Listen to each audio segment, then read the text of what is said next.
আমরা আসার পর এখানে 1 লট গরু আসছিল, তারপর 5-6 মাস হলো, 5-6 মাস আগে গরুগুলো নিয়ে গেছে, তারপরে আর কোনো গরু আসেনি।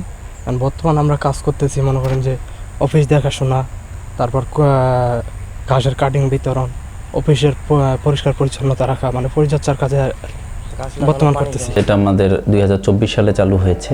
ইতোমধ্যে আমাদের কার্যক্রমও চালু হয়েছে। আমরা 1 লট বুল নিয়ে এসে রেয়ারিং যে পারপাসটা, সেটা পারপাস সাধন করে তারপর সেগুলো আবার সাভার ডেয়ারি ফার্মে নিয়ে যাওয়া হয়।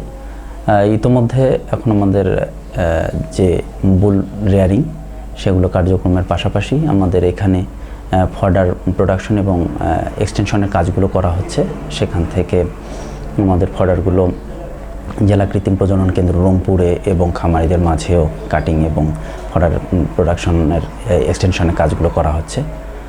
আর ইতিমধ্যে আমাদের ঊর্ধ্বতন কর্মকর্তাদের আমরা চিঠিও দিয়েছি, তারা আমাদেরকে আশ্বস্ত করেছে খুবই রিসেন্টলি হয়তো এখানকার যে কার্যক্রমগুলো আবার পুনরায় চালু হবে।